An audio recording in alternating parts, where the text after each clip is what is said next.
بسم اللہ الرحمن الرحیم۔ السلام علیکم محترم ناظرین و سامعین، آپ سن رہے ہیں دیوتا۔ تو آئیے بڑھتے ہیں کہانی کی جانب۔ آپ اتنے یقین سے کیسے کہہ سکتے ہیں؟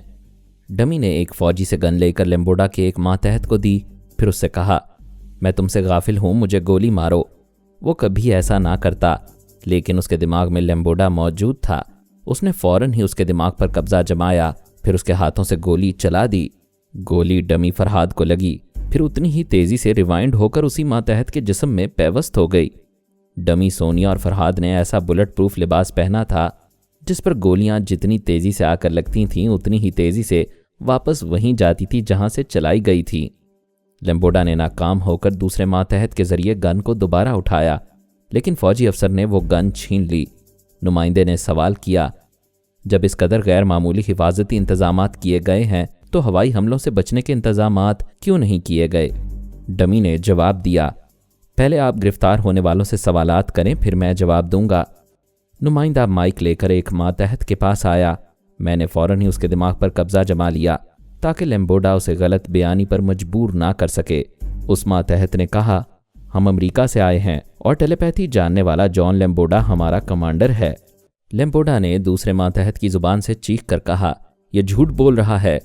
سلمان نے تیسرے ماتحت کی زبان سے بولا، جھوٹ نہیں، سچ ہے۔ 4 امریکی طیاروں کے رنگ اور نمبر بدل کر انہیں اسرائیلی طیارے بنایا گیا تھا تاکہ ہوائی حملوں کا الزام اسرائیلی حکومت پر آئے۔ لیمبوڈا کسی ایک کے دماغ میں جا کر ہی بول سکتا تھا۔ اس نے ایسی سچویشن کے متعلق سوچا بھی نہیں تھا۔ سوچ لیتا تو اپنے ساتھ اور 2-4 خیال خوانی کرنے والے لے کر آتا۔ اب تو کسی کے دماغ سے میں، کسی کی زبان سے سلمان، کسی کے ذریعے لیلا اور سلطانہ بول رہی تھیں۔ پھر ویڈیو کیمرے کے ذریعے واٹر ٹینک کا زہریلا پانی دکھایا گیا۔ کیمرے کا دوسرا یونٹ ولیج سے دور اسی جگہ تھا جہاں طیاروں کو توپوں کے ذریعے گرایا گیا تھا۔ ان طیاروں کے ٹکڑے بھی اسکرین پر پیش کیے جا رہے تھے۔ پھر ڈمی نے نمائندے سے کہا، آپ نے سوال کیا تھا کہ ہم نے ہوائی حملوں سے بچنے کے انتظامات کیوں نہیں کیے؟ جواب عرض ہے، اگر ہم پہلے ہی طیاروں کو مار گراتے اور ولیج میں ڈمی لاشیں نہ دکھاتے تو اتنے دشمن حراست میں آ کر خود اپنی زبان سے سچ نہ بولتے۔ یہ درست ہے کہ ہم نے بمباری میں نقصان اٹھایا ہے، لیکن یہ نقصان ہمارے دشمنوں کو بہت مہنگا پڑے گا۔ نمائندے نے پوچھا، کیا آپ لوگ ہرجانہ وصول کریں گے؟ ڈمی سونیا نے کہا، ہم دشمنوں کو جوابی کارروائی کے ذریعے بہت ہی بھیانک نقصان پہنچانے کے بعد اس سے جرمانے کے طور پر $50 لاکھ وصول کریں گے تاکہ ہمارے ولیج کے تباہ ہونے والے مکانوں اور دفاتر کو دوبارہ تعمیر کیا جا سکے۔ نمائندے نے کہا، جرمانے کے طور پر $50 لاکھ وصول کرنے والی بات تو سمجھ میں آتی ہے، لیکن جواباً نقصان پہنچانے کا کیا جواز ہے؟ فرہاد ولیج پر حملہ کرنے اور یہاں قدم رکھنے کی جو جرت کی گئی ہے، اس جرت کی سزا جوابی کارروائی سے دی جائے گی تاکہ آئندہ کوئی دشمن ادھر آنے کا خواب دیکھنے کی بھی جرت نہ کر سکے۔ دوسرے نمائندے نے آ کر کہا، امریکہ میں مارشل ڈی مورا جواباً کچھ کہنے کے لیے تیار ہیں۔ اسکرین پر بین الاقوامی رابطہ بدل گیا۔ مارشل ڈی مورا نظر آنے لگا۔ وہاں ایک نمائندہ مارشل کا تعارف کرا رہا تھا۔ پھر اس نے سوال کیا، فرہاد ولیج پر حملے کا الزام آپ کی حکومت پر ہے اور اس کے کئی ثبوت اور گواہان بھی ہیں، آپ اس سلسلے میں کیا کہیں گے؟ مارشل ڈی مورا نے کہا، ہمارے خلاف ان قیدیوں نے بیان دیا ہے جو ولیج میں گرفتار کیے گئے ہیں۔ فرہاد کی فیملی میں 6 خیال خوانی کرنے والے ہیں۔ وہ لوگ یکے بعد دیگرے ہر قیدی کے دماغ میں جا کر ہمارے خلاف بولتے رہے اور دیکھنے والوں کی سمجھ میں یہ آتا رہا کہ یہ قیدی بول رہے ہیں۔ ٹیلیپیتھی کے ذریعے جھوٹ کو سچ اور سچ کو جھوٹ بنایا جاتا ہے۔ ہم اپنے ٹیلیپیتھی جاننے والوں کے ذریعے ان کا توڑ کر سکتے تھے، لیکن ہم دنیا والوں کو دھوکہ نہیں دینا چاہتے۔ سیدھی سی بات ہے، ہمیں فرہاد ولیج سے کوئی دلچسپی نہ پہلے تھی نہ اب ہے۔ اگر وہ لوگ سمجھتے ہیں کہ جھوٹ بول کر اور جھوٹا الزام عائد کر کے ہمیں جوابی کارروائی کی دھمکی دیں گے اور ہم سے $50 لاکھ وصول کریں گے تو وہ بے شک احمقوں کی جنت میں رہتے ہیں۔ نمائندے نے کہا، آپ الزامات سے انکار کر رہے ہیں؟ آپ کے انکار سے اسرائیلی حکومت پر الزام آتا ہے۔ مارشل نے کہا، میں اپنے ملک کی طرف سے صفائی پیش کر رہا ہوں، اسرائیلی حکومت کو الزام نہیں دے رہا۔ اسرائیل سے ہمارے تعلقات ہمیشہ دوستانہ رہیں گے۔ بین الاقوامی رابطے کا عملہ اسرائیل میں بھی موجود تھا۔ اسکرین پر اسرائیلی وزیر خارجہ کو دکھایا گیا۔ نمائندے نے سوال کیا، آپ کے ملک کے 2 طیارے فرانس میں تباہ ہوئے ہیں، آپ اس سلسلے میں کیا کہنا چاہتے ہیں؟ اس نے جواب دیا، یہ سراسر الزام ہے۔ حکومت فرانس نے احتجاج کیا ہے کہ ہمارے طیارے بین الاقوامی پرواز کی خلاف ورزی کر کے تباہی مچانے آئے تھے، 2 فرار ہو گئے اور 2 تباہ ہو گئے۔ یہ ہمارے لیے حیرانی اور پریشانی کی بات ہے۔ بیٹھے بٹھائے ہم پر جھوٹا الزام عائد کیا جا رہا ہے۔ وہ ہمارے طیارے نہیں ہیں بلکہ ہمارے طیاروں کی نقل ہیں۔ نمائندے نے پوچھا، گویا آپ کو پھانسنے کی کوشش کی گئی ہے، ایسا کون کر سکتا ہے؟ وزیر خارجہ نے کہا، فرحاد خود کو بہت چالاک سمجھتا ہے، اس نے ہمارے طیاروں کی نقل کرائی ہے اور قیدیوں کے دماغوں میں جا کر امریکہ کے خلاف بیان دیا ہے۔ ایک طرف وہ امریکہ کو دھمکیاں دے کر $50 لاکھ وصول کرنا چاہتا ہے، دوسری طرف نقلی طیاروں کا حوالہ دے کر ہمیں بھی بلیک میل کرے گا۔ جب چراغ بجھنے پر آتا ہے تو زور زور سے بھڑکتا ہے۔ فرحاد بھی کچھ زیادہ ہی بھڑک رہا ہے، یہ اس کے زوال کی علامت ہے۔ ایک اور نمائندے نے کہا، ناظرین، اب ہم فرانس کے وزیر خارجہ سے کچھ سوالات کر رہے ہیں۔ اسکرین پر فرانس کے وزیر خارجہ کو دکھایا گیا۔ نمائندے نے کہا، فرحاد کی پوری فیملی سے آپ کے ملک کے دیرینہ اور مستحکم تعلقات ہیں۔ آپ ان کے خلاف سپر پاورز کی زبان سے بھی کچھ سننا گوارا نہیں کرتے، کیا یہ سچ ہے؟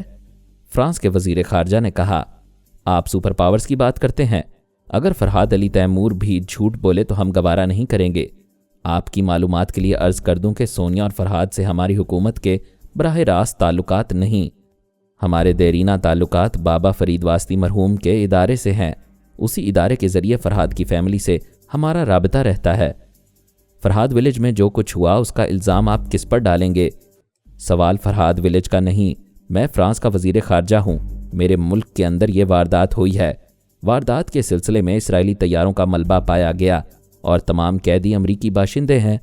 انہوں نے امریکہ کے ایک ٹیلی پیتھی جاننے والے جان لیمبوڈا کے خلاف بیان دیا ہے، لہٰذا میری نظروں میں دونوں ہی ممالک موجودہ واردات کے ذمہ دار ہیں۔